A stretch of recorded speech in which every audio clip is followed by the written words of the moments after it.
इसमें जो pattern change हुआ है इसमें आपको बता दूं मैं, प्रारंभ के 15 मिनट तो आपको जो है प्रश्न पत्र पढ़ने को मिलेंगे। उसमें इसके बाद में आपको 2 खंडों में ये पेपर डिवाइड मिलेगा, जिसमें खंड अ और खंड ब होगा। ठीक है, खंड अ से लेकर के ब तक सारा का सारा जो है 3 खंडों में, खंड क, ख और ग में विभाजित होगा। ठीक है, खंड खंड क जो है इसमें आपको OMR शीट पे जो है खंड क का आंसर देना होगा, जो कि एक एक अंकों के होंगे और जिसके लिए समय आपको 1 घंटा मिलेगा।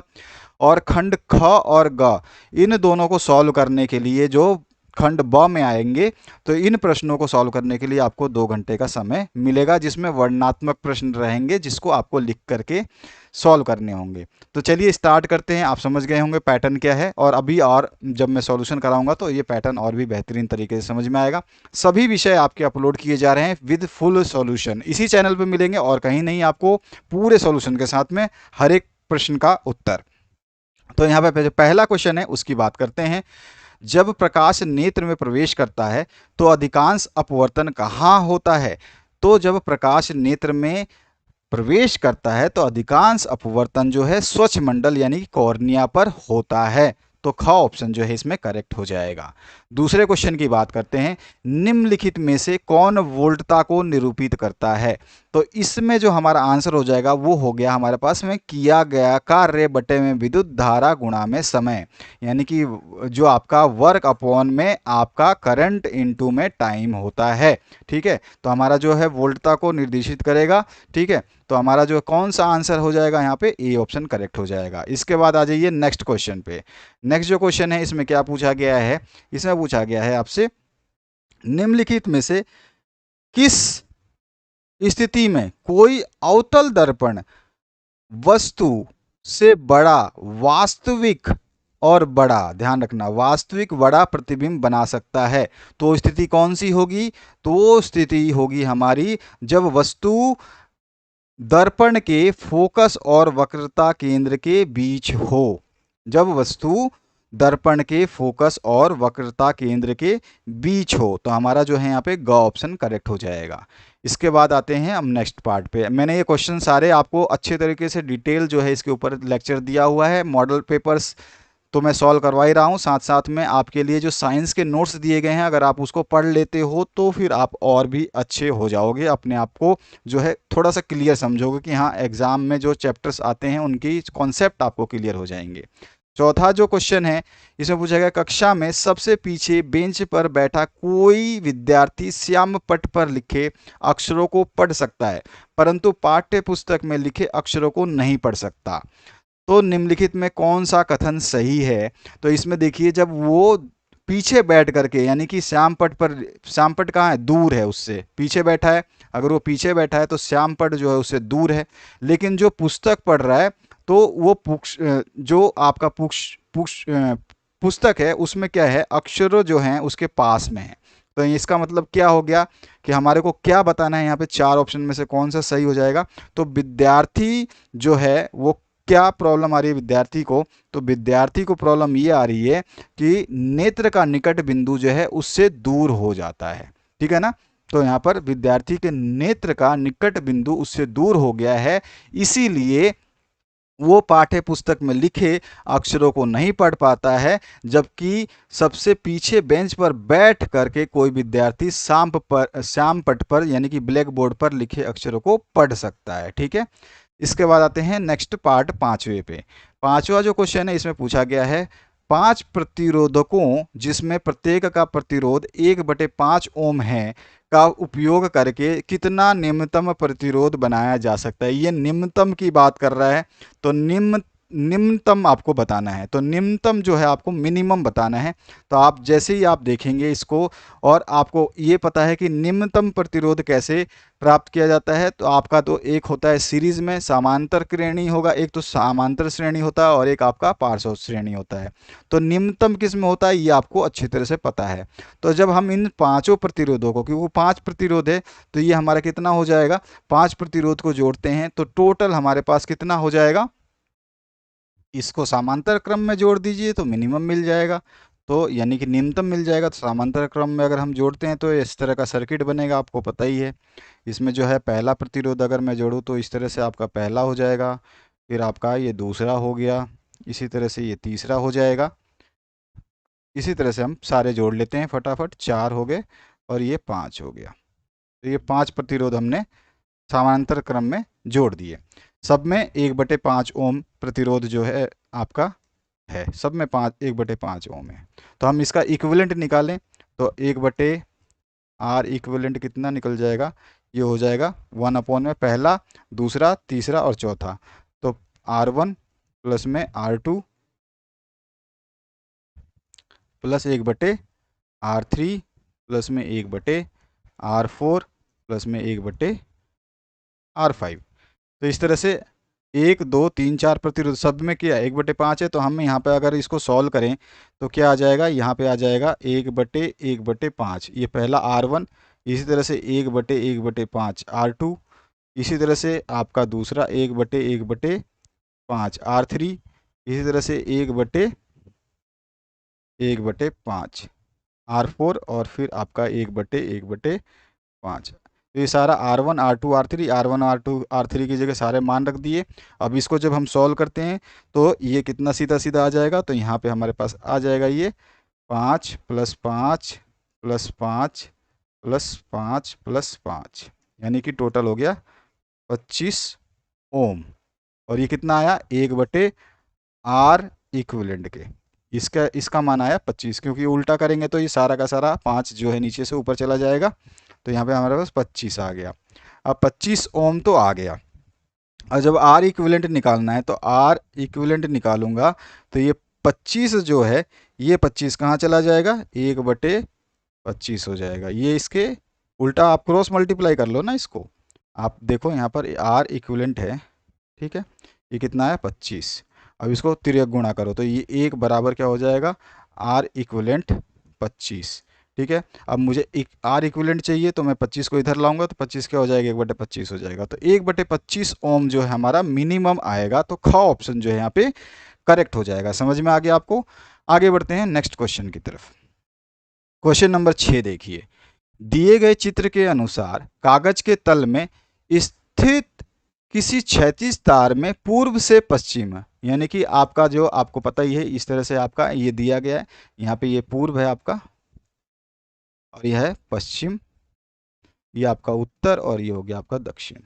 ठीक है, पूर्व से पश्चिम की ओर कोई नियत धारा प्रवाहित हो रही है। चुंबकीय क्षेत्र की दिशा उत्तर से दक्षिण की ओर उस बिंदु पर होगी जो, अब ये क्या पूछ रहा है, चुंबकीय क्षेत्र की दिशा बतानी है और इसको जो है आपको सिंपली देख लेना है कि कहाँ होगी। तो हमारा आंसर हो जाएगा तार के ठीक नीचे होगी, यानी कि तार के ठीक नीचे यानी कि दक्षिण की तरफ। तो तार के ठीक नीचे हमारा जो कौन सा ऑप्शन हो जाएगा सही, तो हमारा ऑप्शन हो जाएगा ख नंबर सही। ठीक है, अब ये कैसे आता है तो अभी मैं आगे आपको बता दूंगा इस, क्योंकि ये क्वेश्चन दोबारा आएगा बड़े क्वेश्चन में, तो उसमें हम इसको डिस्कस कर लेंगे। अगला जो क्वेश्चन है, निम्नलिखित में से किसके द्वारा अनंत पर स्थित किसी वस्तु का प्रतिबिंब अत्यधिक छोटा बनेगा। तो अनंत पर स्थित किसी वस्तु का छोटा प्रतिबिंब बनाना है तो हमारे को क्या यूज़ करना होगा, तो हमारे को यूज़ करना होगा सारे दर्पण यूज़ कर सकते हैं हम अनंत से। सारे दर्पणों में क्या होगा, तंत्र छोटा बन जाएगा। अवतल दर्पण, उत्तल दर्पण, अवतल लेंस और उत्तल लेंस, ये सारे के सारे सही हैं। इसके बाद जो है आपका नेक्स्ट पार्ट, अब ख खंड आ चुका है। अब इस ख खंड में जो है आपको फिर से एमसीक्यू है, पहले इसको देख लेते हैं। तो ख खंड में जो है आपका एक मिश्र धातु है। तो मिश्र धातु क्या होता है, तो मिश्र धातु हमेशा जो है वो क्या होता है, एक जो है हमारा एक सममांगी मिश्रण होता है। तो यहाँ पे ख ऑप्शन, ग ऑप्शन जो है करेक्ट हो जाएगा। ठीक है, अगला जो क्वेश्चन है उसकी बात करते हैं। क्वेश्चन नंबर 9 पे, निम्नलिखित में से असंतृप्त हाइड्रोकार्बन को पहचानिए। असंतृप्त हाइड्रोकार्बन कौन सा होता है ये आपको बताना है। और यहाँ पर देखिए आपको 4 ऑप्शन दिए गए हैं और चारों में से आपको यहाँ पर क ख ग घ में से चुनना है। चारों देख लीजिए पहले, फिर मैं आपको समझा देता हूँ कि इसमें आंसर कौन सा होगा। असंतृप्त देख लीजिए पहले, असंतृप्त आपको बताना है। तो यहाँ पर जो हमारा आंसर हो जाएगा वो हो जाएगा ख। अब ख जो हमारा आंसर है वो असंतृप्त के लिए है। अब यहाँ पे बी और डी, अब बी आपका यानी कि ये वाला डी और ये वाला बी, ये असंतृप्त है। क्यों है, तो जिनमें डबल बॉन्ड आ जाता है वो कौन से होते हैं, असंतृप्त हाइड्रोकार्बन्स होते हैं। ठीक है, तो ये समझ में आ गया होगा। तो हमारा आंसर अब समझ में आ गया आपको आंसर कैसे चूज करते हैं। नेक्स्ट पार्ट की बात करते हैं। अगला जो पार्ट है इसमें पूछा गया ठोस कैल्शियम ऑक्साइड जल के साथ तीव्रता से अभिक्रिया कर कैल्शियम हाइड्रोक्साइड बनाता है तथा साथ में ऊष्मा उत्पन्न करता है। इस प्रक्रिया को चूने का बुझना कहते हैं। कैल्शियम हाइड्रोक्साइड जल में घुल करके इसका विलयन बनाता है जिससे चूने का पानी कहते हैं। निम्नलिखित में कौन सा कथन चूने के बुझने तथा इस विलयन बनने के लिए सत्य है, इसके विलयन बनने के लिए सत्य है, ये आपको बताना है। तो आपका जो विलयन है इसमें क्या हो रहा है, देखिए जब चूने की बात कर रहे हैं तो चूने में क्या थे, ऊष्मा थी, तो ये कैसी अभिक्रिया हो गई, तो ये अभिक्रिया जो है हमारी कैसी हो जाएगी, तो ये अभिक्रिया जो है हमारी ऊष्मा शेपी अभिक्रिया है। ठीक है, ये कैसी अभिक्रिया है, ऊष्मा शेपी है, जानते ही है इसमें ऊष्मा निकलती है। ठीक है, तो ये ऊष्मा शेपी अभिक्रिया हो गई। साथ ही साथ इसमें पीएच क्या होगा, तो पीएच जो है वो ज़्यादा होगा। ठीक है, 7 से अधिक होगा, तो परिणामी विलयन का पीएच जो है 7 से ज़्यादा होगा, तो सी भी सही है। तो बी और सी हमारा सही है। तो ऑप्शन कौन सा सही है इसमें, तो हमारा जो है ख ऑप्शन, जिसमें बी तथा सी दोनों सही हैं। इसके बाद आपका नेक्स्ट पार्ट जो है 11वें नंबर, एक परमाणु की परमाणुवीय त्रिज्या का निम्नलिखित में कौन सा सही प्रदर्शन है। परमाणुवीय त्रिज्या जो होती है वो या तो आपके गोले पे जो है सेंटर से आपका जो है शेल के बाहर होगी, केंद्र वाले शेल से बाहर वाले पे होगी, या उससे भी बाहर वाले पे होगी। ठीक है, तो आपका देखिए यहाँ पर केंद्र से ये आपका इस बाहर वाले पे आया हुआ है, और यहाँ पर भी इस केंद्र से ये बाहर वाले पे आया हुआ है। बाकी देख रहे हैं आप तो ये केंद्र के अंदर ही है, देख रहे हैं आप, और ये बाहर ही है, इसका केंद्र से कोई लेना देना नहीं है, और ये केंद्र के अंदर ही है। ठीक है ना, अंदर वाले पे ही है। तो आपका जो यहाँ पे आंसर देखने को मिल रहा है, एक तो ये सही है जो केंद्र से लेके आपके बाहरी सेल पे है, और यहाँ पर भी जो ये केंद्र से लेके बाह्य सेल पे है, ये भी बाहरी सेल है के वाला, और ये आपका एम वाला। अगर एल पे भी होता तो भी वो सही होता, लेकिन यहाँ पर एल पे कोई नहीं है, यहाँ पर देख रहे हैं आप, तो ये दोनों डायग्राम क्या है, ये रॉन्ग है। तो हमारा आंसर कौन कौन सा हो जाएगा, सेकेंड और थर्ड। अगर सेकेंड और थर्ड है तो हमारा ऑप्शन जो है इसका कौन सा ऑप्शन सही होगा, हमारा ऑप्शन नंबर हमारा सही हो जाएगा 2 एंड थर्ड ख। इसके बाद आ जाइए नेक्स्ट पार्ट पे। नेक्स्ट पार्ट में है कॉलम ए में दिए गए रासायनिक पदार्थों का सुमेलन कॉलम बी में दिए गए उनके अनुप्रयोगों से कीजिए। तो कॉलम ए और कॉलम बी को देखते हैं। तो कॉलम ए और बी को देखिए ध्यान से, और फिर समझिए इसमें क्या हमारा सही आने वाला है। तो कॉलम ए में जो है आपको ब्लीचिंग पाउडर है, बेकिंग सोडा है, धावन सोडा है और सोडियम क्लोराइड है। इधर कांच का विरंजन है, इसके बाद में H2 एंड तथा Cl2 का उत्पादन है, हाइड्रोजन और क्लोरीन का उत्पादन है, विरंजन है और प्रति अम्ल है। तो यहाँ पर जो हमें आंसर सही बताना है इसको मैच कर लेते हैं। तो हमारा जो आंसर हो जाएगा, देखिए इसमें जो है हम ब्लीचिंग पाउडर ये क्या है, तो सभी को पता है कि ये क्या है, विरंजक है, तो हमारा सी से इसको मिला देते हैं। ठीक है, अच्छा बेकिंग सोडा क्या है, तो बेकिंग सोडा जो है ये कैसा अम्ल है हमारा, तो ये हमारा प्रति अम्ल है, तो हम इसको डी से मिला देते हैं। ठीक है, इसके बाद जो है आपका धावन सोडा, तो धावन सोडा क्या है, तो धावन सोडा कांच का विरचन करने के लिए उपयोग किया जाता है, तो यहाँ पर इसको ए से मिला देते हैं। बचा हुआ डी पार्ट, तो डी पार्ट को देखते हैं सोडियम क्लोराइड, तो सोडियम और क्लोराइड है। ठीक है, तो सोडियम क्लोराइड से क्या बने, क्लोराइड आ गया यहाँ पे, तो यहाँ पे क्लोरीन आ रहा है, तो ये हमारे पास में आ गया बी से। ठीक है, तो अब देखते हैं हमारा ऑप्शन कौन सा मैच होता है, ए डी, ए के साथ में सी, ए के साथ में सी। ठीक है, ये रहा ए के साथ में सी, और बी के साथ में हमारा डी, सी के साथ में हमारा ए, और डी के साथ में हमारा बी। तो हमारा जो ग ऑप्शन है ये करेक्ट हो रहा है। ठीक है, तो यहाँ पर जो ग ऑप्शन करेक्ट हो जाएगा। 13वें क्वेश्चन की बात करते हैं। 13वां क्वेश्चन है खाली स्थान नीले लिटमस पत्र को लाल कर देता है। तो आपको अच्छी तरह से पता है क्या लाल करता है, तो हमारा जो अम्ल होता है, अम्ल नीले लिटमस को लाल कर देता है। 14 नंबर क्वेश्चन की बात करते हैं। अब इसमें 14 नंबर में है चूने के पानी से भरी परखनली में जब मुंह द्वारा फूंका जाता है तब चूने का पानी किसकी मौजूदगी के कारण दूधिया हो जाता है। तो देखो, चूने के पानी से भरी परखनली है और मुंह से आप फूंक रहे हो, तो जब मुंह से फूंकोगे तो आप ऑक्सीजन तो दोगे नहीं, दोगे क्या? कार्बन डाइऑक्साइड, CO2 फेंकोगे ना मुंह से। तो यहाँ पे ख ऑप्शन जो है करेक्ट हो जाएगा। इसमें तो क्वेश्चन में ही आंसर छुपा हुआ है आपका। इसके बाद आते हैं हम नेक्स्ट क्वेश्चन पे, 15 नंबर पे। कुछ डायनासोरों में एक पर एक एक पर मौजूद थे। एक पर मतलब पंख जैसे, है ना, जिसको पिच बोला गया है, किंतु वे उड़ नहीं सकते थे। लेकिन पक्षियों में पर पंख होते हैं जो उन्हें उड़ने में मदद करते हैं। तो विकास के संदर्भ में इसका क्या अर्थ जो है आपको बताना है कि क्या अर्थ हुआ। तो यहाँ पर जो हम आंसर देखेंगे इस सभी आंसर्स को, तो यहाँ पर देखेंगे कि जो डायनासोर के पंख तो थे लेकिन वो उड़ नहीं सकते थे। लेकिन डायनासोर आज नहीं है, बहुत हजारों साल पहले थे। अब पक्षी जो हैं वो हैं और उनके पास भी पर हैं जो डायनासोर के पास थे।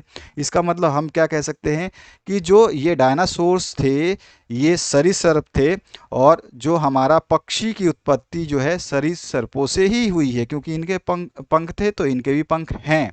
लेकिन ये डायनासोर थे और ये पक्षी बन गए, छोटे हो गए। तो हमारा घ ऑप्शन करेक्ट हो जाएगा, पक्षियों की उत्पत्ति सरीसृपों से हुई है। 16 नंबर क्वेश्चन पे मूव करते हैं। 16 नंबर में, यदि किसी जीव का जीवाश्म पृथ्वी की अपेक्षाकृत गहरी परतों से प्राप्त हुआ है तब हम भविष्यवाणी कर सकते हैं। क्या कर सकते हैं?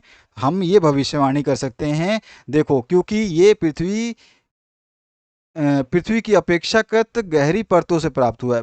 मतलब आप मान नहीं सकते कि पृथ्वी में कितनी गहरी परतों से प्राप्त हुआ है। तो इसका मतलब हम भविष्यवाणी से ये कह सकते हैं कि पृथ्वी पर जो ये जीवाश्म है ये कई हजारों पूर्व जो है आए हुए होंगे या विलोप हुए होंगे, ना। तो यहाँ पे ख ऑप्शन करेक्ट हो जाए, जीवों का विलोपन या विलोप हजारों वर्ष पूर्व हुआ होगा, इसीलिए तो वो पृथ्वी के अंदर है। पृथ्वी तो आज की बनी हुई नहीं है, कभी की बनी हुई है, तो बहुत हजारों वर्ष पूर्व की जो है ये विलोप हुए होंगे।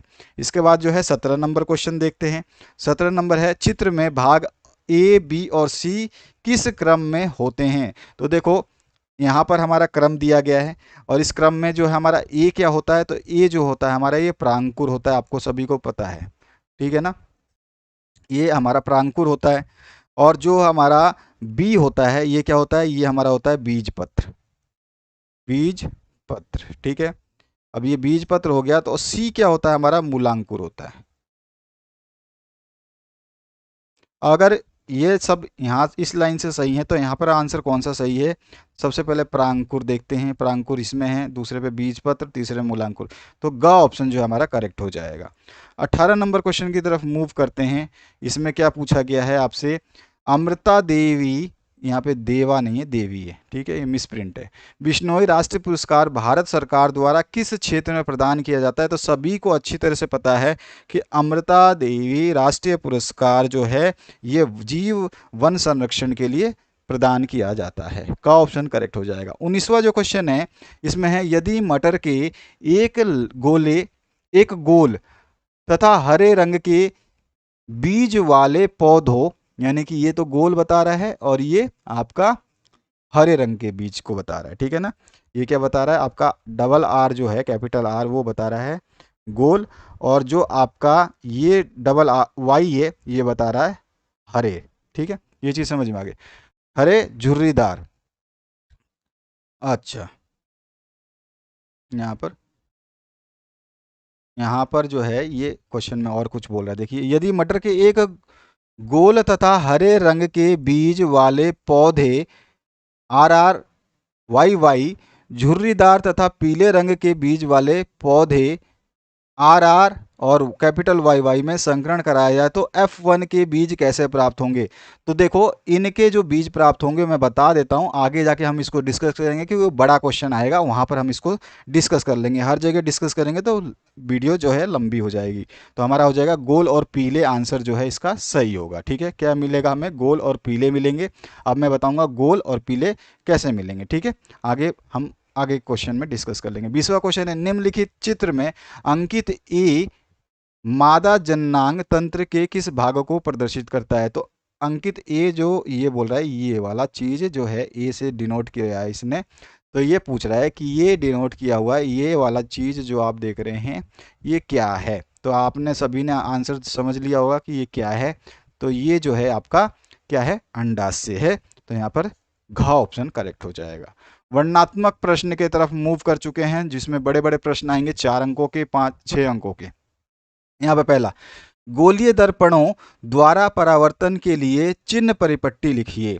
तो गोलीय दर्पणों द्वारा प्रकाश के परावर्तन के समय हम एक निश्चित चिन्ह परिपट्टी का पालन करते हैं, जिसे नई कार्तिकेय चिन्ह परिपट्टी कहते हैं।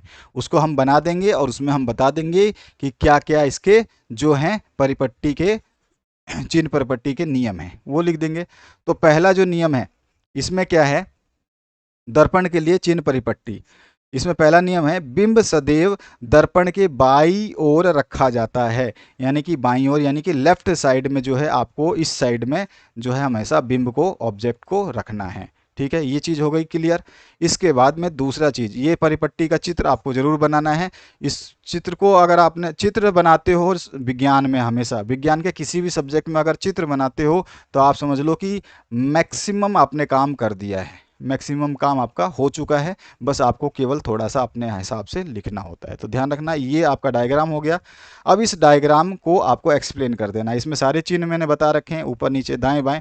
इधर वाला जो है नेगेटिव होगा, इधर दूरी लेंगे, इधर पॉजिटिव लेंगे, नीचे आएंगे तो नेगेटिव लेंगे, ऊपर जाएंगे तो पॉजिटिव लेंगे। ठीक है, आपतित किरण की दिशा भी बता, किरण की दिशा बता दी कि किरण इधर से आएगी, ऑब्जेक्ट जो है हम इस साइड रखेंगे। ठीक है, ऑब्जेक्ट जो है हम इस साइड रखेंगे। अब आ जाइए दूसरी चीज, मूल अक्ष से समानांतर सभी दूरियां दर्पण के ध्रुव से मापी जाती हैं। तो मूल अक्ष जो है ये आपका ध्रुव है। तो ये इसके एक्स एक्स के, या तो हम दर्पण की जो भी दूरियां हैं या तो इधर नापेंगे या इधर नापेंगे। ठीक है, दोनों तरफ मापेंगे।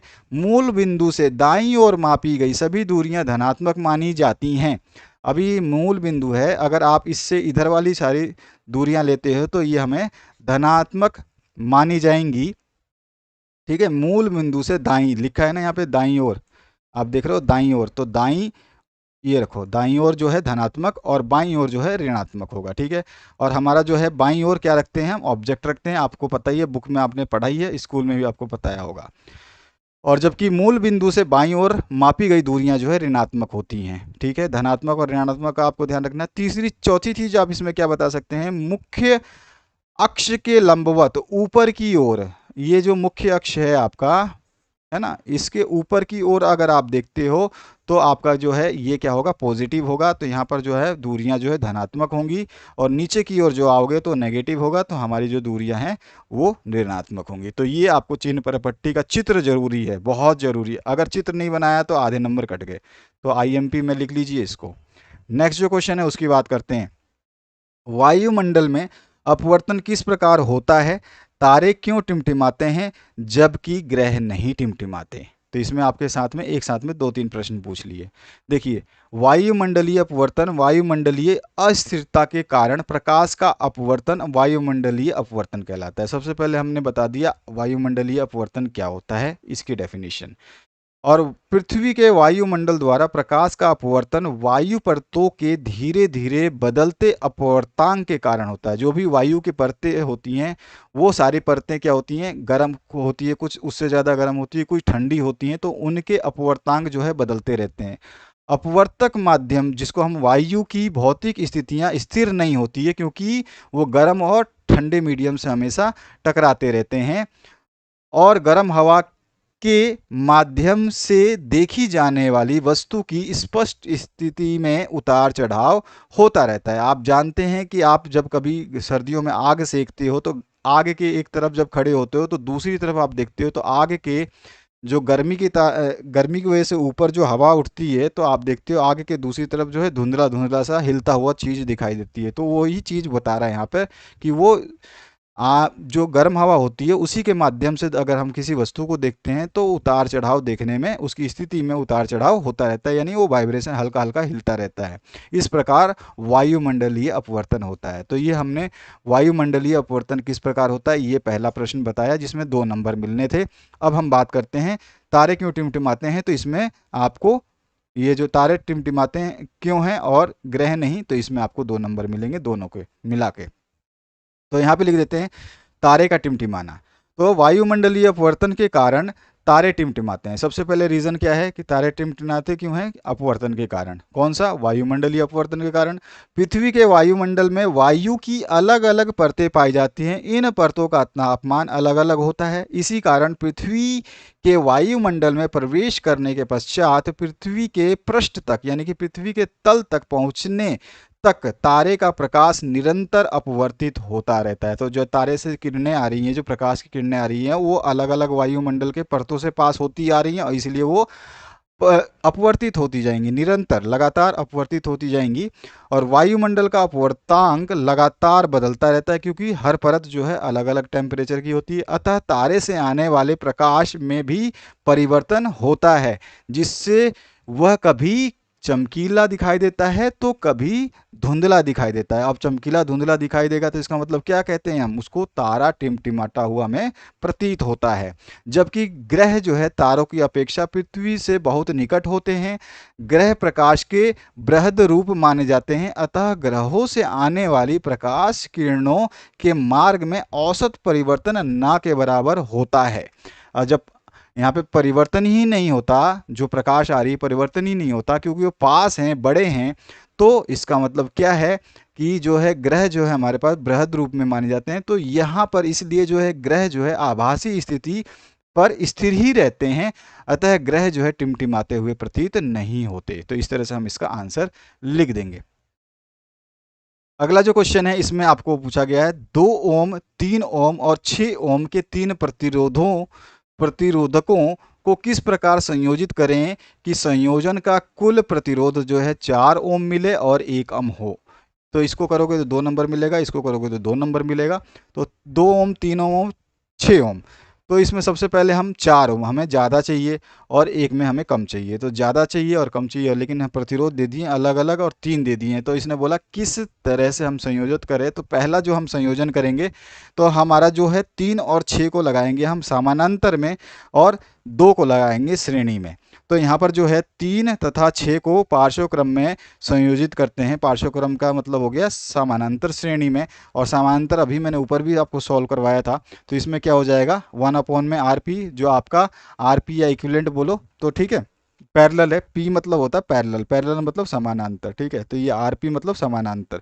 तो हम समानांतर श्रेणी में निकाल रहे हैं, तो 1 में R1 प्लस में 1 में R2 हो जाएगा। तो 3 प्लस 1/3 प्लस 1/6 करेंगे तो 1/3 प्लस 1/6 इस तरह से हो जाएगा। और फिर जब LCM ले लेंगे तो ये हो जाएगा 3/2। इसको काट देंगे तो ये कट के आ जाएगा हमारे पास में। अगर मैं इसको काटूं तो देखो ये 1/P आया, 1/RP आया। तो RP निकालूंगा तो ये तिरछा गुणा हो जाएगा। अभी मैंने आपको बताया था हमारे पास RP कितना आया है, 1/RP कितना आया, RP हमारे पास आया 3/6। तो हम इसको इस तरह से तिरछा गुणा करते हैं। तिरछा गुणा करेंगे तो हमारे पास क्या आ जाएगा 3RP आ जाएगा। 3RP बराबर क्या हो जाएगा 6 हो जाएगा। तो यहाँ पे RP छोड़ दूंगा तो RP क्या हो जाएगा 6/3 हो जाएगा। काट दूंगा तो इसको 3 दूनी 6, 2 आ जाएगा। तो यहाँ पर देखो RP निकाला है, ये 2 ओम आ गया। अब 2 ओम तो केवल इस 2 रजिस्टर का आया है, और इस ये जब दोनों को जोड़ दिया तो ये कैसा बन गया, इसके साथ में ये ऐसा बन गया, ऐसा बन गया। इनको इसको कर दिया सॉल्व, इसको कर दिया तो ये ऐसा बन गया। और यहाँ पे कितना आया, ये भी 2 ओम आया। कितना आया 2 ओम आया। ये 2 ओम और ये 2 ओम, जब हम जानते हैं कि जब श्रेणी क्रम में होता है तो हम R1 प्लस R2 कर देते हैं। तो ये R1 अगर ये है तो R2 मानते हैं ये है, तो 2 प्लस 2 कितना हो गया 4। तो यहाँ पर इस कुल प्रतिरोध RP को 2 ओम वाले प्रतिरोध के साथ श्रेणी क्रम में जोड़ेंगे तो हमारे पास कुल प्रतिरोध जो है, टोटल प्रतिरोध जो है R1 प्लस R2, यानी कि 2 ओम तो हमने निकाला था और 2 ओम पहले से ही था, उसमें जोड़ा तो 4 ओम हमारा उत्तर आ गया, जो कि हमारा पहला पूछा गया था। दूसरे में आपसे पूछा गया 1 ओम कैसे निकलेगा। तो 1 ओम के लिए हम इसको सभी को समानांतर श्रेणी में जोड़ देंगे। तो यहाँ पर देखिए 1 ओम का प्रतिरोध पाने के लिए हम 2 ओम और 3 ओम, यहाँ पे 3 है, 2 ओम, 3 ओम और 6 ओम को पार्श्व क्रम में संयोजित यानी समानांतर क्रम में संयोजित करेंगे। तो यहाँ पे समानांतर करेंगे तो वापिस से 1/1/1/1 ही होगा, तो 1/2, 1/3, 1/6, और इनको हम जोड़ेंगे तो यहाँ पे आ जाएगा 3, 2 और 1, तो ये टोटल हो गया 6/6, और 6 से 6 कट गया तो हमारे पास आ गया 1 ओम उत्तर। तो ये हमारे पास में मिनिमम आ गया। तो इस तरह से हमने इसको सॉल्व किया। डायग्राम अगर आपने बना दिया, ये डायग्राम भी बनाते हो ना, तो आप कहीं भी स्टेप मिस्टेक करते हो तो एग्जामिनर ध्यान नहीं देगा, पूरे आंसर्स मिल जाएंगे। अगला जो क्वेश्चन है, दक्षिण हस्त अंगुष्ठ नियम में अंगूठे की दिशा क्या निर्दिष्ट करती है? अंगूठे की दिशा क्या बताती है? यह नियम किस प्रकार फ्लेमिंग के वाम हस्त नियम से भिन्न है? और किसी क्षैतिज शक्ति संचरण लाइन में पूर्व से पश्चिम दिशा की ओर विद्युत धारा प्रवाहित हो रही है, तो इसके ठीक नीचे किसी बिंदु तथा इसके ठीक ऊपर किसी बिंदु पर चुंबकीय क्षेत्र की दिशा क्या होगी? यानी कि नीचे भी बताना है, ऊपर भी बताना है, सब बताता हूं। पहले हम बात करते हैं दक्षिण हस्त अंगुष्ठ नियम में अंगूठे की दिशा क्या निर्दिष्ट करती है? तो अंगूठे की दिशा जो हमें विद्युत धारा बताती है, डायग्राम आप देख सकते हैं, ये दक्षिण हस्त नियम है। और जो फ्लेमिंग का वाम हस्त नियम, जो ये रहा फ्लेमिंग का वाम हस्त नियम, दोनों का मैंने यहाँ पे आंसर लिखा हुआ है, डायग्राम बना रखे हैं। यहाँ पर जो हम लिखेंगे, दक्षिण हस्त अंगुष्ठ नियम के अनुसार अंगूठे की दिशा चालक में प्रवाहित धारा की दिशा को इंगित करती है। तो क्या है? विद्युत धारा की दिशा को इंगित करती है, ठीक है। और यहाँ पर ये फ्लेमिंग से कैसे भिन्न, यह नियम किस प्रकार से फ्लेमिंग वाम हस्त से भिन्न है? तो हम इसको बता देंगे, जबकि फ्लेमिंग के वाम हस्त नियम में अंगूठा बाह्य चुंबकीय क्षेत्र में रखे धारावाही चालक पर लगने वाले बल की दिशा को इंगित करता है। तो अंगूठा किसको इंगित कर रहा है? बल को। अंगूठा किसको बता रहा है? बल को बता रहा है, ठीक है। और जो है आपको ये क्या बता रहा है? चुंबकीय क्षेत्र, ठीक है। और ये क्या बता रहा है? ये धारा आपको विद्युत धारा बता रही है। तो ध्यान रखेंगे आप, यहाँ पे अंगूठा विद्युत धारा बता रहा है, यहाँ पे अंगूठा बल बता रहा है, ठीक है। यहाँ पे डायग्राम मैंने दिया हुआ है, तो ये आपको समझ में आ गया।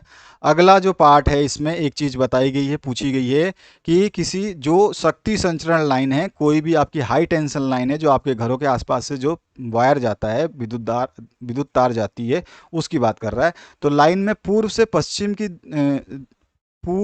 पश्चिम दिशा की ओर विद्युत धारा बह रही है। तो पहले हम डायग्राम बनाते हैं कि ये जो है पूर्व है, और इधर से पश्चिम की ओर जो है, पश्चिम इधर है आपका वेस्ट, ये पश्चिम है, ये पूर्व है। तो पूर्व से पश्चिम की ओर विद्युत की धारा किधर है? ऐसे है ना, ऐसे आपकी विद्युत की धारा चल रही है, अभी समझना। तो अभी देखते जाओ आगे क्या बोला है। तो इस तरह से धारा बह रही है, इसके ठीक नीचे की किसी बिंदु और ठीक ऊपर की कोई बिंदु है। तो अभी जो ये धारा बह रही है, तो इसके ठीक जो है ऊपर कोई बिंदु है और कोई ठीक नीचे बिंदु है। मानते हैं ये P डैश है और ये मान लो P है, ठीक है। अब इसमें क्या बताना है? चुंबकीय क्षेत्र की दिशा क्या होगी? चुंबकीय क्षेत्र की दिशा हमें बतानी है। चुंबकीय क्षेत्र की दिशा हम निकालेंगे, तो हम निकाल लेते हैं। अंगूठे को हमारा जो है कौन सा नियम यूज करेंगे? दक्षिण हस्त अंगुष्ठ नियम यूज करेंगे।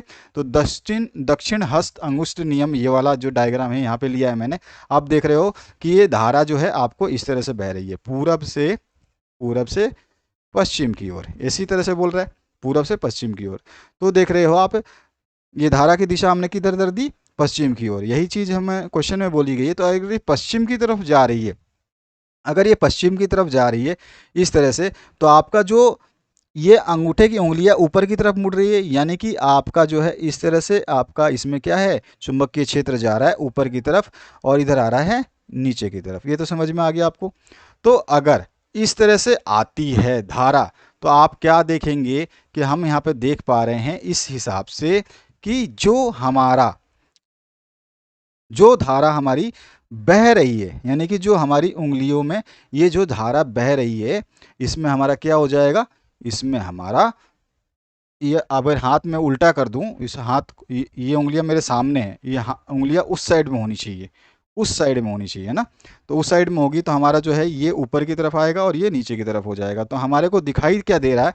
तो अब यहाँ पे मैंने लिख दिया इसको, पावर लाइन में विद्युत धारा पूरब से पश्चिम की ओर प्रवाहित हो रही है, पूरब से पश्चिम की ओर प्रवाहित हो रही है, पूरब से इधर पश्चिम की ओर प्रभावित हो रही है। अतः दक्षिण हस्त नियम से तार के पूर्वी सिरे से देखने पर, तार का जो पूर्वी सिरा इधर से देखने पर, अगर मैं इधर से देखता हूँ, इधर से देखता हूँ, ध्यान रखना, देखने पर चुंबकीय क्षेत्र की दिशा संचरण लाइन यानी पावर लाइन के ऊपर अथवा नीचे के बिंदु पर, अब मैं पूरब से देख रहा हूँ, ठीक है ना, पूरब से देखने पर जो है तार के लंबवत निचले तल में बाहर की ओर, तार के लंबवत, तार जो है ये तार है और इसके लंबवत नीचे की तरफ जो है ये बाहर की तरफ देख रहे हो आप, बाहर की तरफ आ रही है, ठीक है। और जो है इसी प्रकार तार के पश्चिम से देखने पर, अगर मैं अब पश्चिम से इधर से देखता हूँ तो ये किधर जा रही है, ये जो एरो देख रहे हो ना, इस एरो से ही समझ जाओगे आप, एरो से देखो तो एरो किधर जा रहा है, तो इसमें एरो इधर बाहर निकल रहा है, इधर एरो उधर बाहर निकल रहा है, तो इसमें क्या है, ऊपर की तरफ जा रही है और किस तरफ जा रही है, ऊपर की तरफ और बाहर की अंदर की तरफ। ये जो है प्लेन, प्लेन में ये जो सीट के ये बाहर की तरफ आ रही है और वो सीट के अंदर की तरफ जा रही है, ये दिख रहा है आपको। तो हम क्या लिख देंगे, चुंबकीय क्षेत्र की दिशा तार के लंबवत ऊपरी तल में अंदर की ओर होगी, और यहाँ पर ऊपरी बाहरी तल में, निचले तल में बाहर की ओर होगी। समझ में आया आपको? तो ये क्वेश्चन का हमारा चौथे क्वेश्चन का आंसर हुआ। इस तरह से आपको ये डायग्राम अगर आप बना देते हैं तो आधे सॉल्यूशंस तो आपको ज़्यादा लिखने की ज़रूरत नहीं पड़ती है। अगला जो क्वेश्चन है अथवा पार्ट में इसमें पूछा गया है, विद्युत मोटर का सिद्धांत तथा कार्य विधि स्पष्ट कीजिए। विद्युत मोटर में विभक्त वलय का क्या महत्व है, ये आपको बताना है। तो सबसे पहले हम जो है छोटा सा इस तरह का डायग्राम बनाएंगे, सिंपल डायग्राम बनाना ताकि आपको कोई दिक्कत ना हो। तो इस तरह का विद्युत मोटर से का आरेख जो आप बना देंगे। बनाने के बाद में जो है ये रहा विद्युत मोटर का निम्नलिखित आरेख, ठीक है। तो इस तरह से आरेख बना दोगे तो विद्युत मोटर का जो है आपको आरेख बता देना। अब इसमें इसका हमें सिद्धांत बताना है और कार्यविधि स्पष्ट करनी है, फिर बाद में बताना है विभक्त वलय का क्या महत्व है, महत्व भी बता देंगे। तो तीनों चीज़ों को हम देख लेते हैं। पहले तो हमने डायग्राम बनाया, डायग्राम सबसे मोस्ट इंपॉर्टेंट है। उसके बाद हम सिद्धांत की बात करेंगे। तो विद्युत मोटर का सिद्धांत क्या है, तो विद्युत मोटर विद्युत धारा के चुंबकीय प्रभाव के सिद्धांत पर कार्य करती है। जब धारावाही चालक को चुंबक के क्षेत्र में रखा जाता है तो उस पर एक बल आरोपित होता है। इस बल की मदद से विद्युत ऊर्जा यांत्रिक ऊर्जा में परिवर्तित हो जाती है, ठीक है। ये चीज हो गई, समझ में आ गया सिद्धांत। अब हम बात करते हैं नेक्स्ट पार्ट की इसका, जो कि कार्यविधि पूछा गया है, ठीक है। तो यहाँ पर देखिए, यहाँ पर जो है आपका सीधा सीधा, जब आर्मेचर, पहला पॉइंट, जब आर्मेचर से विद्युत धारा प्रवाहित होती है तो आर्मेचर पर चुंबकीय क्षेत्र में बल आरोपित होता है। तो यहाँ पर जो है आप देख सकते हैं आर्मेचर है, और आर्मेचर ये आपका आर्मेचर है। तो आर्मेचर जो है ये वाला आर्मेचर है। तो आर्मेचर पे जब आर्मेचर में विद्युत धारा प्रवाहित होती है तो आर्मेचर एक चुंबकीय क्षेत्र में बल आरोपित करता है। तो ये चुंबकीय SN है, इसके बीच में जो है ये एक बल आरोपित करता है, ठीक है। उसके बाद में चूंकि आर्मेचर के दोनों सिरों AB और CD में धारा की विपरीत दिशा होती है, क्योंकि आपका जो है एक बार धारा इस तरफ जाएगी और एक तरफ धारा इस तरफ आएगी, ठीक है ना। तो यहाँ पे आपको ध्यान रखना है कि इस तरफ और इस तरफ आएगी। अतः दोनों ही भुजा पर आरोपित बल बराबर किंतु विपरीत दिशा में कार्य करेंगे। इस प्रकार जो है बल युग्म का यानी कि टॉर्क का निर्माण होता है। जब टॉर्क का निर्माण होता है, यह बल युग्म जो है आर्मेचर में एक निश्चित दिशा में घूर्णन उत्पन्न कर देता है। जब टॉर्क लगता है तो वो एक तरफ घुमाना शुरू कर देता है। इसमें C1 और C2 जो है विभक्त बल हैं जो आर्मेचर के साथ ही गति करते हैं, और प्रत्येक अर्ध घूर्णन के पश्चात इसका संपर्क बुश B1 और बुश B2 से होता रहता है, जिसके कारण AB और CD भुजाओं में धारा की दिशा ज्यों की त्यों बनी रहती है। और B1 और B2 को कॉम्टेटर भी कहते हैं या संपर्क बुश भी कहते हैं। इसकी मदद से C1 और C2 जो है आपका विभक्त वलय द्वारा विद्युत धारा आर्मेचर में प्रवाहित होती रहती है, ठीक है। अब हमारा यही हो गया सिद्धांत या कार्यविधि, दोनों चीजें हो गई। अब विद्युत मोटर में विभक्त वलय का क्या काम है, तो विद्युत मोटर में विभक्त वलय दिक् परिवर्तक, ध्यान रखना, दिक् परिवर्तक अर्थात विद्युत धारा के प्रवाह की दिशा को बदलने का काम करता है, यानी कि उत्क्रमित करने का काम करता है। विभक्त वलय जो है प्रत्येक आधे घूर्णन के पश्चात विद्युत धारा के उत्क्रमित होने का क्रम जो है दोहराता रहता है, यानी कि वो बार बार होता रहता है, जिसके कारण कुंडली और धुरी लगातार घूर्णन करती रहती हैं, ठीक है। तो ये हमारा आंसर हो गया, छोटा सा और अच्छा सा। खंड जो है उपखंड ख की बात करें तो इसमें जो है निम्नलिखित यौगिकों की संरचनाएं चित्र सहित आपको चित्रित करनी है, मतलब आपको संरचना बतानी है। सबसे पहला क्लोरोप्रोपेन। तो क्लोरोप्रोपेन का सबसे पहले आपको सूत्र पता होना चाहिए, उसके बाद जो है आप क्लोरोप्रोपेन बता पाएंगे। इस बार जो आपको ये चारों दिए गए हैं ये काफ़ी हैवी हैं, ये ग्रेजुएशन लेवल के जो हैं आपको क्वेश्चंस दे दिए गए हैं, जिसका कोई मीन नहीं है, बस आपको प्रैक्टिस करवाने के लिए जो है एग्जामिनर ने जानबूझ के ये जो है इस तरह का आपको दिया है एलिमेंट का स्ट्रक्चर बनाने के लिए। तो ये सबसे इम्पोर्टेंट ये चीज़ है, बस आपको समझना है कि हमें इसको कैसे सॉल्व करना होता है। तो चलिए स्टार्ट करते हैं। जब ये बोल रहा है कि प्रोपेन है तो प्रोपेन में आपको पता है कि 3 कार्बन होंगे, तो हमने लिया 1 कार्बन, 2 कार्बन और 3 कार्बन, ठीक है। अब इसमें क्या बोला है, इसमें क्लोरो, तो किसी, अब इसने बोला नहीं कि किस जगह पे क्लोरो है, तो क्लोरो कहीं भी हो सकता है। तो हमारा जो Cl है वो किसी एक कार्बन के साथ हम अटैच कर देंगे, ठीक है। बाकी सबको फिल कर देंगे हाइड्रोजन से, तो हाइड्रोजन से फिल कर दिया गया। इसका फॉर्मूला हम इस तरह C3H7Cl भी लिख सकते हैं। तो ये पहले का आंसर हो गया। आप इसका स्ट्रक्चर दूसरी तरह से बना सकते हैं, CH3 CH2 Cl2 और Cl, इस तरह से भी बना सकते हैं। ये पहला स्ट्रक्चर है, ये उसी का दूसरा स्ट्रक्चर है, यानी कि ये पहले तरीके से बना सकते हैं, दूसरे तरीके से, और फिर तीसरे तरीके से भी आप इसको बना सकते हैं। इसके बाद चौथे तरीके से भी बना सकते हैं आप। तो यहाँ पर जो मैंने 3 तरीके दिए हैं, एक ही क्वेश्चन को आप कर सकते हैं। पहला वाला जो क पार्ट है, ये क पार्ट जो है आप 3 तरीके से, ये क का आंसर है आपका, ये भी क का ही आंसर है, और ये भी क का ही आंसर है। तो ये सारे क के आंसर है। इसमें आपको क्लोरो बोला नहीं है कि कहाँ पर देना है Cl, तो आपको जो है क्लोरीन को कहीं भी ऐड कर सकते हो, ठीक है। तो आप सीधा सीधा जो है इसमें आपको इस तरह का स्ट्रक्चर बनाना है। 3 जो है आपको प्रोपेन है, तो प्रोप में आपके 3 कार्बन आएंगे, तीनों कार्बन को जो फिलअप कर दोगे, हाइड्रोजन से घिरे रहते हैं, और एक जगह क्लोरीन, क्लोरो की बात हो रही है तो क्लोरो में क्लोरीन आ जाएगा, तो ये आपका स्ट्रक्चर इस तरह से बन जाएगा। दूसरे क्वेश्चन की बात करें, 2 मिथिल प्रोपेनल का जो है सूत्र होता है C4H8O, C4H8O। तो हम इसको जब डायग्राम को ड्रॉ करेंगे तो हमारा जो है डायग्राम ये 2 तरह से ड्रॉ हो कर सकते हैं। एक तो हमारा ये डायग्राम इस तरह से ड्रॉ हो सकता है, जिसमें देखिए, अच्छा इसमें मेथिल प्रोप, फिर से प्रोप है, प्रोप का प्रोपेन, प्रोपेन, ठीक है, प्रोपेन, और यहाँ पर मेथिल भी है ना, तो मेथिल के साथ में हमारा क्या हो जाएगा, एक मिथिल हो जाएगा, ठीक है, मिथाइल हो जाएगा, और 3 कार्बन चेन। तो हमारे पास 1 कार्बन, 2 कार्बन और 3, इसके साथ में इसने किस पे 2 नंबर पे जो है बोला है मिथेल, ठीक है ना, 2 नंबर पे मिथेल करा है ना, तो हम 2 नंबर पे डालेंगे। तो 2 नंबर इधर से काउंट करो, 1 2, इधर भी आ रहा है 2, अगर मैं इधर से काउंट करूँ तो इधर से 1 2, ठीक है। तो 2 नंबर पे हमने मिथेल लगा दिया। चाहे तो आप यहाँ पे स्ट्रक्चर को बनाओ तो भी आपका 2 नंबर पे ही आ रहा है, अगर 1 2 3 ऐसे काउंट करो, या फिर 1 2 3 ऐसे काउंट करो, तो दोनों नंबर पे ये बीच वाला ही आ रहा है, इसमें भी हमने मिथेन लगा दिया। तो ये हमारा हो गया मिथेन प्रोपेनॉल, और इसमें हमारा जो है ऑल आ रहा है, ठीक है, ऑल आ रहा है, तो हमारा ऑक्सीजन तो आएगा ही कार्बन के साथ में, तो ऑक्सीजन डबल बॉन्ड के साथ जुड़ जाएगा, बाकी सब में H लगा देंगे, सभी को घेर देंगे H से। तो आप डायरेक्ट H लगा के घेरें या H3 लगा दें। तो ये दोनों स्ट्रक्चर जो हैं आपके ख पार्ट के हैं, ठीक है, आप दोनों में से कोई भी बना सकते हैं। ग पार्ट की बात करें, 2 डाईमिथिल ब्यूटेनॉल। अब देखिए डाईमिथिल ब्यूटेनॉल, ये सारे के सारे जो है बड़े क्लास के हैं, आपके क्लास के लायक नहीं है, ये केवल आपको प्रैक्टिस कराने के लिए बताया गया है। हालांकि इसमें से ये डायरेक्ट ये सारे के सारे पूछे जा सकते हैं, क्वेश्चन आपसे डायरेक्ट पूछा जा सकता है, क्योंकि एग्जामिनर आपको दे दिया है प्रैक्टिस करने के लिए। अगर क्वेश्चन आता है इस टाइप का तो ये आएगा, अगर नहीं तो इससे इजी ही आएगा, हार्ड नहीं आएगा। थर्ड जो है 2 डाईमिथिल ब्यूटेनॉल, तो इसको हम डाईमिथिल ब्यूटेनॉल को जब ब्यूटेनॉल की बात करते हैं तो इसमें 6 कार्बन आ जाएंगे, तो ये हो जाएगा C6H14O। तो C6H14O को जो है आप अपने तरीके से भी कर सकते हैं, और यहाँ पे जो मैंने लिखा है इस तरीके से भी कर सकते हैं।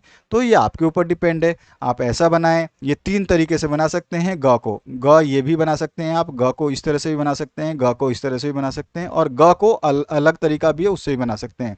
जैसे कि मैं बोलूँ, आपके जो कार्बन है इसको C, फिर C, फिर C और फिर C, एक और है वो हम बाद में बात कर लेंगे।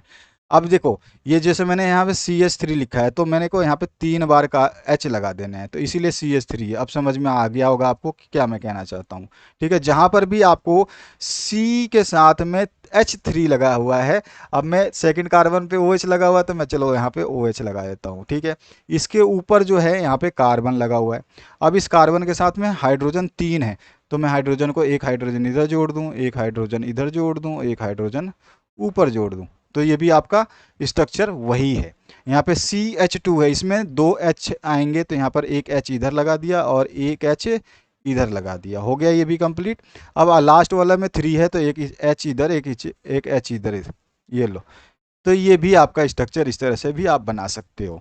तो आपकी मर्जी है, आप ये यूज़ करें, ये यूज़ करें। ग के 3 हैं यहाँ पे भी, आपको सब जगह का मैं अल्टरनेट देते जा रहा हूँ।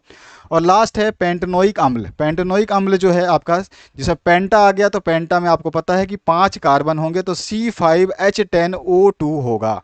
ठीक है, C5H10O2 जो है इसका फॉर्मूला होगा। अब देखिए यहाँ पर सीधा सीधा कितने कार्बन है, तो हमारे पास 5 कार्बन हो गए, तो 1 कार्बन, 2 कार्बन, 3, 4 और 5। ठीक है, अब इसने ये क्या बोला है, इसमें कोई भी जगह नहीं दी है कि 2 पर है कि 3 पर है, इसमें कुछ खाली पेंटोनिक अम्ल बोला है। तो इसमें आप कहीं भी कार्बन, ये ऑक्सीजन का बॉन्ड इस साइड लगा दें, उस साइड लगा दें, बीच में लगा दें, कहीं भी लगा सकते हैं। और साथ में OH को जोड़ देंगे, बाकी सब में आपको H से इसको कंप्लीट कर देना है। तो इस तरह से ये स्ट्रक्चर आपके बन जाएंगे। IUPAC नेम जो है आपको बताना नहीं है, केवल स्ट्रक्चर ड्रॉ करना है।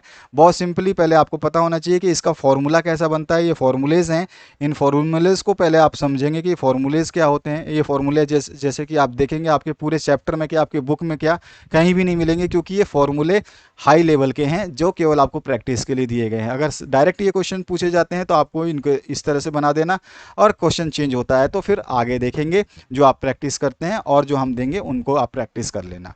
अगला जो पार्ट है उसकी बात करते हैं। कुछ तत्वों के परमाणु क्रमांक नीचे दिए गए हैं, जिसमें 10 है, 20 है, 7 है और 14 है। ठीक है, अब इसमें पहला पूछा गया तत्वों की पहचान कीजिए। तो मैंने यहाँ पे आवर्त सारणी आपके लिए, देखो इस तरह की आवर्त सारणी दी है। तो इस आवर्त सारणी को आप देखते ही आप समझ जाओगे कि 10, सबसे पहला 10 बोल रहा है। 10 कहाँ पर है, तो 10 देखो यहाँ पर है। तो 10 जो है, 10 वाला क्या है, Ne से क्या होता है, नियोन होता है। तो 10 वाला परमाणु क्रमांक वाला जो है हमारा नियोन हो जाएगा, तो ये पहला आंसर हो गया। दूसरा जो है इसमें आपसे पूछा गया 20 वाला। ठीक है, 20 वाला, तो 20 वाला देख लीजिए, 18 है, 19 है, 20। 20 पे क्या आ रहा है, कैल्शियम आ रहा है, ये रहा 20। ठीक है, तो 20 नंबर पे कैल्शियम आ रहा है, तो हमारा हो गया 20 नंबर वाला कैल्शियम। ठीक है, इसके बाद में तीसरा जो पूछा गया है, इसमें 7 नंबर में है हमारा नाइट्रोजन, तो हमारा 7 नंबर ये रहा। 7 नंबर पे नाइट्रोजन, तो हमारा हो गया परमाणु क्रमांक 7 वाला नाइट्रोजन। इसी तरह से परमाणु क्रमांक 14 वाला, तो 14 वाला हो सिलिकन, ये रहा सिलिकन, तो 14 लिखा हुआ है, तो ये हो गया सिलिकन। तो ये पहले पार्ट का क का ये आंसर हो गया। अब इसने क के बाद में ख पार्ट में क्या पूछा, आवर्त सारणी में इन तत्वों का समूह, ठीक है, और आवर्त बताना है। तो समूह देखिए, सबसे पहले आवर्त देख ले, समूह देखते हैं, आवर्त देखते हैं। तो सबसे पहले हम 10 वाला क्रमांक जो है आपका नियोन, तो ये किस में आ रहा है, आप देखिए आवर्त देखिए, तो आवर्त फर्स्ट सेकंड दूसरे आवर्त में आ रहा है। आवर्त इस तरह से हम चलेंगे, समूह इस तरह से चलेंगे। अब देखिए, तो यहाँ पे 1 2, ठीक है, तो इस तरह से 1 2, फिर 3 4, फिर 5 6 7 8 9 10, इस तरह से चल रहा है ना। तो हमें क्या करना है, पूरे को पूरे सही तरीके से देखना है और हमें आवर्त को पहचानना है। इसके बाद में हम आगे बढ़ेंगे। तो यहाँ पे देखिए, यहाँ पे चल रहा है आपका 1 2, फिर 3, फिर 4, ठीक है, उसके बाद में आपका ये 5, फिर 6, फिर 7, ये 8, ये 9, ये 10। तो हमारे को क्या करना है कि इसमें समूह देखना है। चलो मैं आपको इसका डायरेक्ट यहाँ पे आंसर दे देता हूँ। ये देखिए, मैंने ये भी आपको दिया हुआ है। तो इसमें हमें सबसे पहले क्या देखना है, हमें देखना है नियोन को। परमाणु क्रमांक 10 है, तो इसकी आवर्त समूह संख्या देखनी है और आवर्त देखनी है। ठीक है, क्या देखनी है, समूह संख्या देखनी है और आवर्त देखनी है। तो हम देखते हैं अब इसके समूह को और आवर्त को। 10 है तो नियोन है, ये रहा 10। इसका आवर्त और समूह, समूह कितना है, समूह है 18। ठीक है, समूह है 18 और आवर्त है 2। तो हमने लिख दिया 18 और 2। इस तरह 20 जो कैल्शियम है, तो 20 का देख सकते हैं इस चार्ट में, और हमारे टेबल में भी देख सकते हैं आप। तो टेबल और चार्ट दोनों ही दे रहा हूँ ताकि आप इसको समझ पाएँ। तो 20 नंबर पे कैल्शियम है, जिसका आपका अगर हम देखें यहाँ पर, तो आवर्त तो 20 नंबर 4 है, और जो है समूह आपका 2 है। तो 2 और 4 जो है इसका आंसर हो जाएगा। तो 2 और 4 जो है इसका, ये 18 और 2, ये 2 और 4। और इसके बाद में तीसरा जो हमारा एलिमेंट है 7 नंबर, परमाणु क्रमांक 7 सिलिकॉन का, परमाणु क्रमांक 7 जो है नाइट्रोजन, सॉरी नाइट्रोजन का। नाइट्रोजन में आवर्त 2 है और समूह 15 है, समूह 15। ठीक है, तो 15 नंबर समूह और 2 नंबर आवर्त। उसके बाद में आपका एक और आ जाइए, कौन सा बचा है आपका 14 नंबर। 14 नंबर पे देखिए, 14 नंबर सिलिकॉन है। सिलिकॉन में आपका समूह है 14 और आवर्त है 3। तो समूह है 14 और आवर्त है 3। तो ये हम इसमें आंसर में लिख देंगे। मैंने यहाँ पे डायरेक्ट आपको टेबुलर फॉर्म में इसलिए समझाइए ताकि आप लोग इसको समझ पाएँ। कोई भी ले लीजिए, जैसे सिलिकॉन है, तो सिलिकॉन आप देख सकते हैं कि आपका जो है ये 14 नंबर पे आएगा। तो यहाँ पे आप देखेंगे 12, 13, 14, तो ये 14 नंबर पे आ चुका है। ठीक है, सिलिकॉन है, ठीक है ना। तो ये 14 नंबर पे आ गया। इसी तरह से अगर हम बात करें दूसरे क्वेश्चन की, उसकी नियोन की, कैल्शियम की। कैल्शियम देखिए, कैल्शियम जो है हमारा 20 नंबर पे ये रहा, 20 नंबर ये है। तो इसमें 20 नंबर में ये कहाँ पर है, तो हमारे 2 नंबर पे है, और कितने पे है, ये 4 नंबर पे। ठीक है, तो ये आपका जो कैल्शियम है, यहाँ पर आपका देखिए क्या देखना है, समूह संख्या। समूह संख्या कौन सी है आपकी, तो समूह संख्या जो है हमारी वो है आपकी इसकी 2 फर्स्ट नंबर, और ये सेकेंड। यहाँ पे आप देखिए फर्स्ट, सॉरी फर्स्ट, फिर ये सेकंड, ये थर्ड, ये समूह है, फोर्थ, फिफ्थ, सिक्स्थ, सेवन्थ, 8, 9, 10, 11, 12, 13, 14, 15, 16, 17, 18, ये है समूह इस तरह से। ठीक है, और आपको जो है आवर्त देखना है, तो इस तरह से देखिए, ये है 1, ये है 2, ये है 3, ये है 4, ये है 5, ये है 6, ये है 7। अब इतना ही देख लेते हैं, ये 8, 9, 10 वो बात की बात है। अब देखिए दोबारा से देख लेते हैं, नियोन। नियोन का हमें बताना है, तो अगर मैं समूह, समूह कैसे है, समूह ऐसे है, समूह जो है इस तरह से चलेंगे तो समूह मिलेगा, और इस तरह से चलेंगे नीचे की तरफ तो हमें आवर्त मिलेगा। ये ठीक है, आप देख लेते हैं, समूह देखते हैं इसका, नियोन का। तो समूह कौन सा है, 18 नंबर पे आ रहा है नियोन, तो इसलिए हमने 18 लिखा। अच्छा, आवर्त कौन सा है, तो ऊपर से चलते हैं नीचे की तरफ, तो दूसरे नंबर पे है। यहाँ से देखिए 1, 2, 2 नंबर पे आ रहा है सीधा सीधा, तो हमारा आवर्त 2 हो गया। इसी तरह से आप कैल्शियम को देखेंगे, तो कैल्शियम आपका ये रहा, ये 4 नंबर पे आ रहा है, क्या आवर्त 4 नंबर है। और समूह कौन सा है, समूह देखेंगे तो ये है अब 2 नंबर पे, तो 2 आ गया। ठीक है, तो 2 और 4। इसी तरह से 15 और 2 किसका आएगा, नाइट्रोजन का। नाइट्रोजन देख लीजिए, तो आपका नाइट्रोजन 7 नंबर पे आएगा, तो नाइट्रोजन जो है आपका 7 नंबर ये रहा। और ये 15वें जो है आपका समूह नंबर 15 ये लिखा, और 2 नंबर जो है आपका क्या है, 2 नंबर आवर्त में। ठीक है, इसी तरह से आप अगला जो है सिलिकॉन देख सकते हैं 14 नंबर, तो 14 नंबर सिलिकॉन है। ये 14 नंबर जो है सिलिकॉन किस में आ रहा है, 14 नंबर ही समूह संख्या में है, और कौन से नंबर पे, 3 नंबर आवर्त में आ रहा है। ठीक है, तो 3 नंबर आवर्त, इस तरह से हम इसको देखते हैं। तो ये डायग्राम आपको समझ में आ गया। अगले क्वेश्चन की बात करें, और यहाँ पे मैंने जानबूझ के ये टेबल दे रखी है ताकि आप थोड़ा सा इसको याद कर लें, आपके लिए बहुत ही महत्वपूर्ण टेबल है। ठीक है, अगले क्वेश्चन की बात करते हैं। तो इसमें आपको ज़्यादा नहीं देखना, बस इतना देख लीजिए, यहाँ से लेकर के आप 20-22 एलिमेंट यहाँ पर हैं, और थोड़े से एलिमेंट नीचे की तरफ हैं 30 तक। उसके बाद में यहाँ पे मैंने 31 से लेके आगे तक के दे दिए हैं 54 तक। ज़्यादा नहीं ज़रूरत है आपको, 50, 40, 50 तक याद कर लोगे बहुत है। अगला, निम्नलिखित अभिक्रियाओं में प्रत्येक के लिए संतुलित रासायनिक समीकरण लिखना है। सभी समीकरण एक एक नंबर के होंगे, टोटल मिला के 6 नंबर मिलेंगे। इस तरह का क्वेश्चन आपको देखने को मिलेगा एग्जाम में।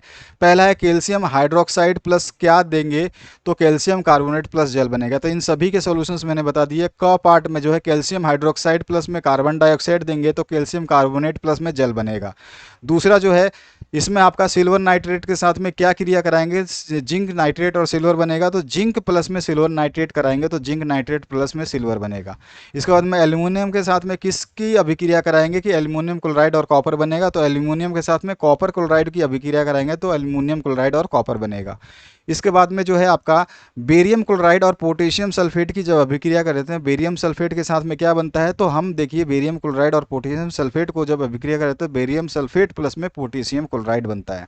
इसके बाद जो है आपका मैग्नीशियम प्लस में हाइड्रोक्लोरिक अम्ल जब अभिक्रिया करते हैं तो मैग्नीशियम क्लोराइड प्लस में हाइड्रोजन बनता है, तो हम बता देंगे मैग्नीशियम प्लस में हाइड्रोक्लोरिक अम्ल जब क्रिया करते हैं तो मैग्नीशियम क्लोराइड प्लस में हाइड्रोजन बनाते हैं। इसके बाद में च पार्ट में जो है आपका क्लोरीन किसके साथ में क्रिया करके हाइड्रोजन क्लोराइड देगा, तो क्लोरीन जो है हाइड्रोजन की बात हो रही है तो क्लोरीन जो है हाइड्रोजन से क्रिया करके जो है आपको हाइड्रोजन क्लोराइड देगा। ठीक है, तो ये हमारे पास एफ बी पार्ट। तो ये सारे के सारे पार्ट मैंने हिंदी में समझा दिए। अब आते हैं इसकी रासायनिक संतुलित रासायनिक समीकरण लिखने। तो पहले पार्ट का संतुलित रासायनिक समीकरण ये है, दूसरे पार्ट को ये है, तीसरे का ये है, चौथे का ये है, पांचवे का ये है, छठे का।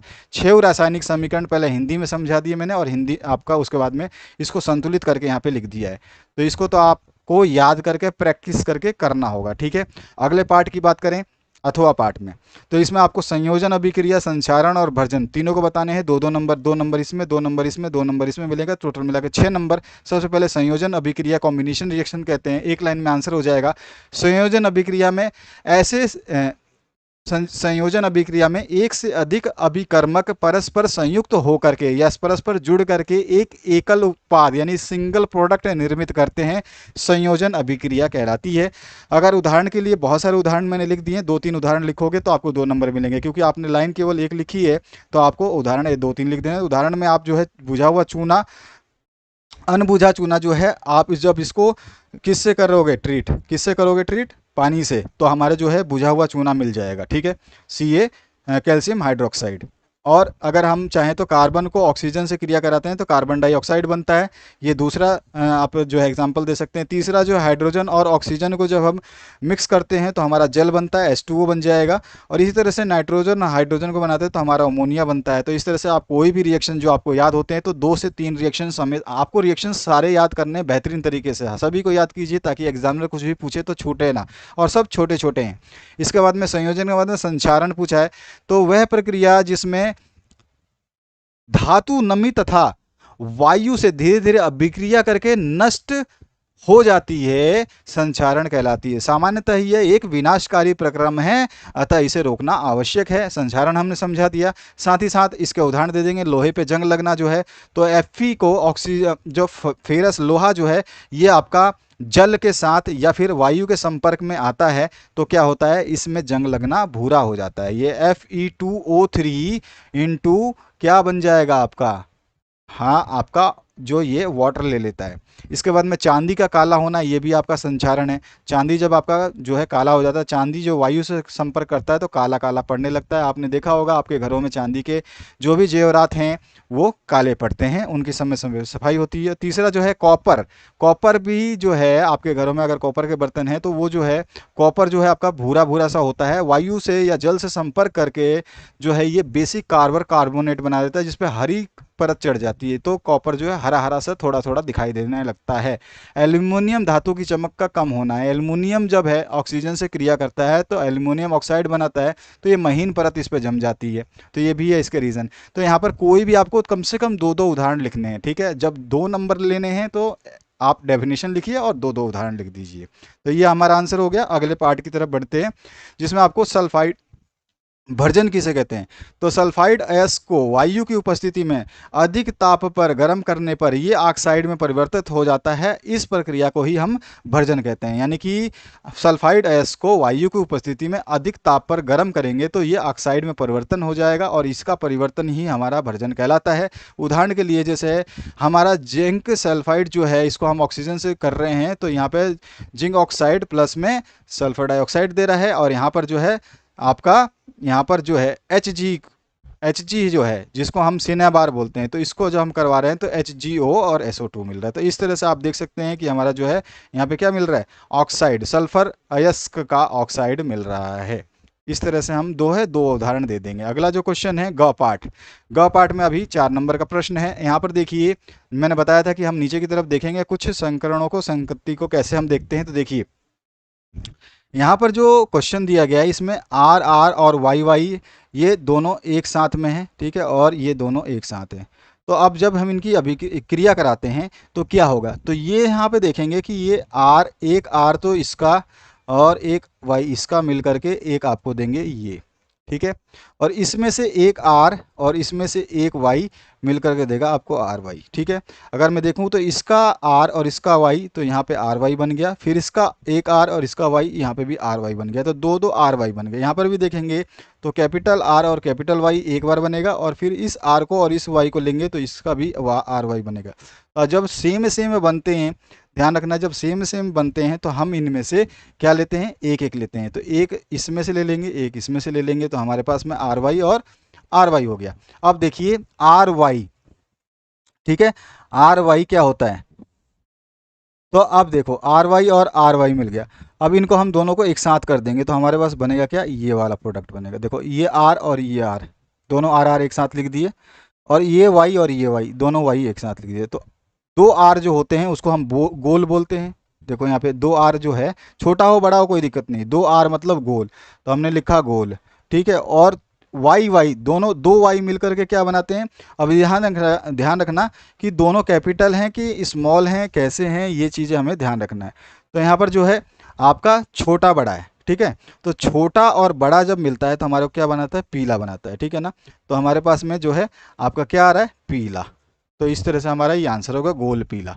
इसके बाद में देखिए यहाँ पर भी ये आर है कैपिटल, ये आर वाई, तो ये आर वाई एक बन जाएगा, ठीक है, बन जाएगा। यहाँ से आर वाई और ये वाला आर वाई दोनों बन जाएंगे। तो यहाँ पे आर वाई ले लिया ये वाला, और यहाँ पे भी आर वाई है, तो इस साइड भी आर वाई है, इस साइड भी आर वाई है। तो यहाँ पे मैं क्या बोलूँगा कि इधर का आर इधर का आर ले लो, कोई भी ले लो, आपके ऊपर है, आपको तो टीचर ने इसकी प्रैक्टिस कराई होगी। तो यहाँ से हमारा एक आर आर वाई वाई निकल जाएगा, एक R R Y Y small निकल जाएगा, दो स्मॉल आर कैपिटल, दो वाई निकल जाएंगे, और दो स्मॉल और दो वाई स्मॉल स्मॉल निकल जाएंगे। और कैपिटल आर आर जो है ये कैपिटल आर आर गोल होता है तो गोल लिखा, वाई वाई कैपिटल जो है हमारा पीला होता है तो हम जो है पीला लिख देंगे। वाई वाई कैपिटल देखिए कहाँ है कैपिटल, ये रहा देखिए पीला, ठीक है, कहीं पे भी आपको पीला मिलेगा, अगर कैपिटल वाई वाई है तो पीला मिलेगा, तो पीला हो गया। अभी कैपिटल आर आर क्या था, गोल था, और छोटा वाई वाई क्या है, तो छोटा वाई वाई देख लीजिए, छोटा वाई वाई कहाँ है, यहाँ पर देखिए छोटा वाई वाई क्या है, हरा है, तो हमने लिखा हरा। इसी तरह से स्मॉल आर आर देखिए, स्मॉल आर आर क्या होता है, झुर्रीदार, तो हमने लिखा झुर्रीदार। फिर कैपिटल वाई वाई क्या होता है, तो कैपिटल वाई वाई जो होता है हमारे पास में वो क्या होता है, कैपिटल वाई वाई ये तो छोटा एक बड़ा है, कैपिटल वाई वाई देखिए पीला दिखाई देगा आपको,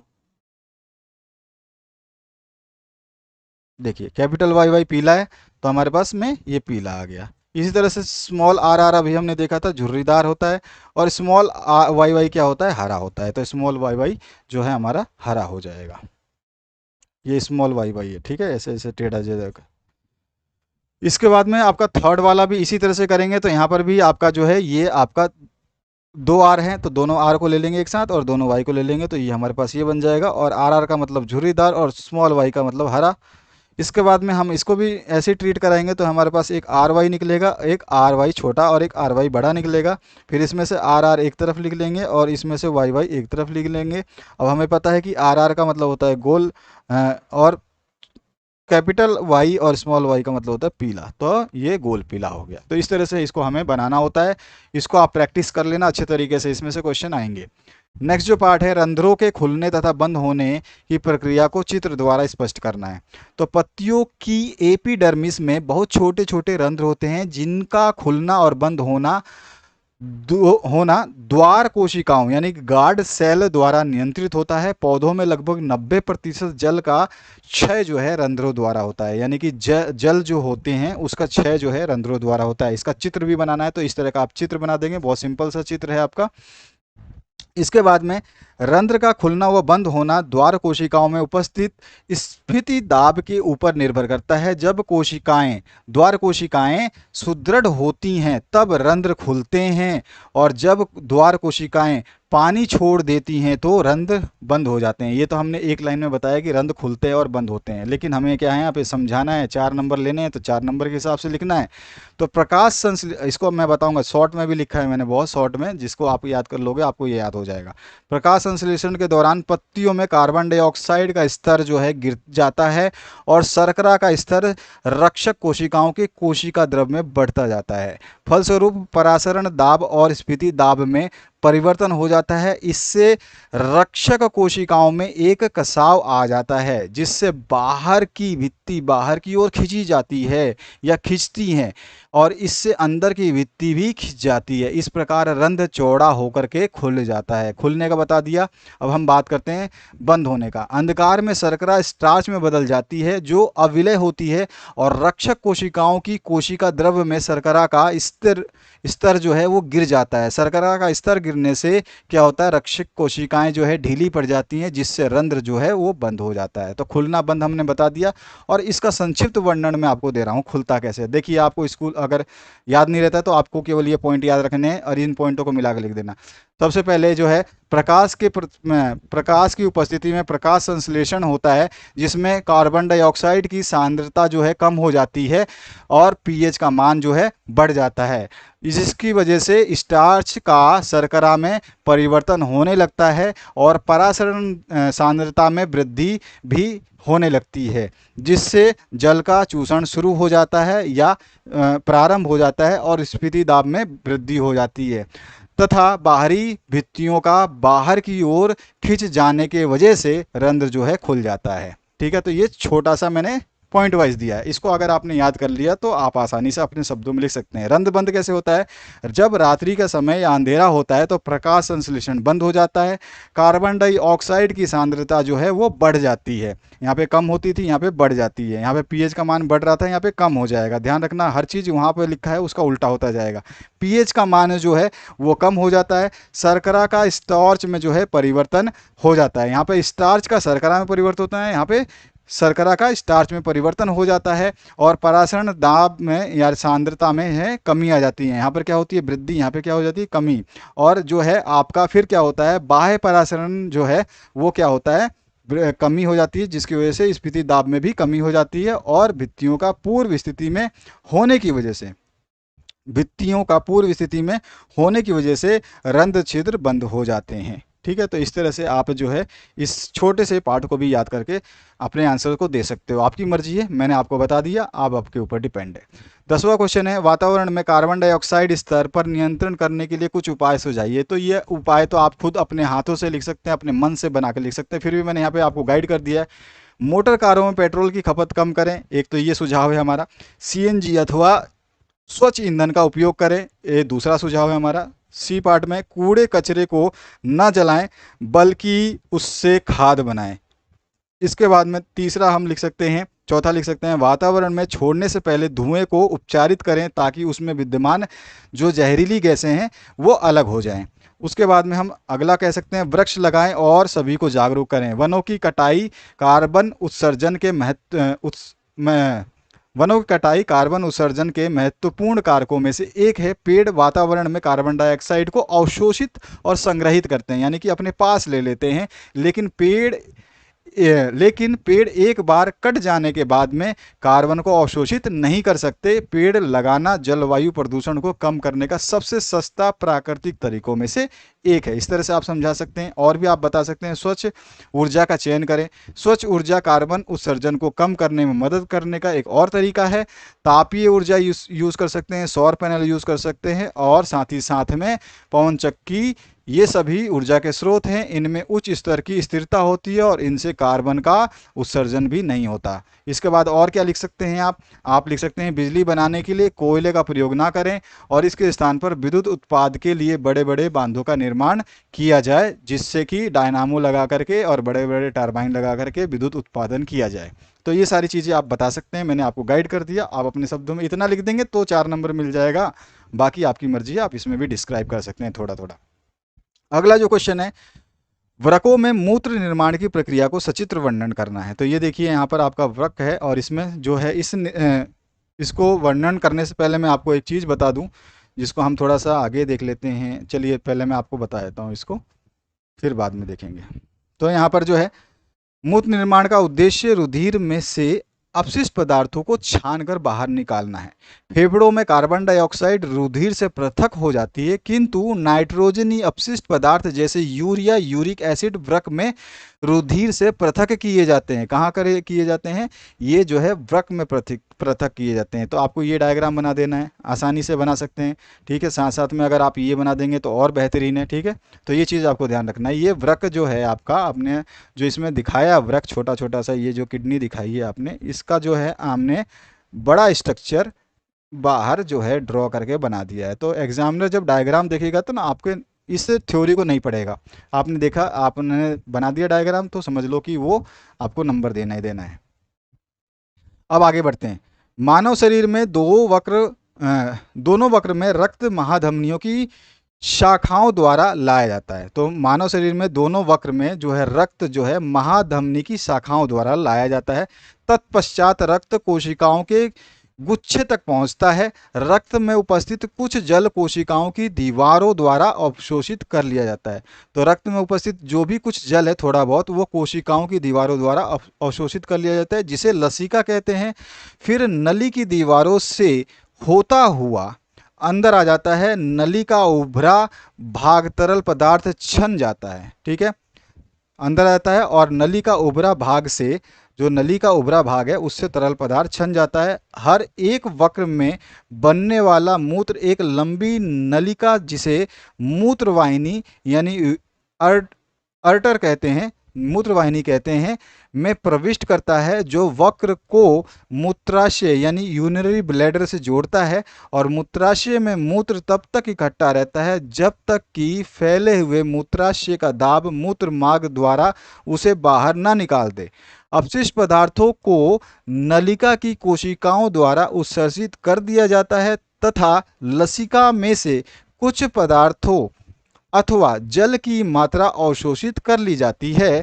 तत्पश्चात संग्रहण नलिका में पानी, जो कि पीछे खुले भाग में एकत्र होता है, उसमें ये पदार्थ घुल जाते हैं। फिर यह पानी, जो अपशिष्ट पदार्थों से युक्त होता है, बढ़ता हुआ नलिकाओं में से पहुंचता है और फिर मूत्र वाहिनी के ऊपरी भाग में पहुंच जाता है।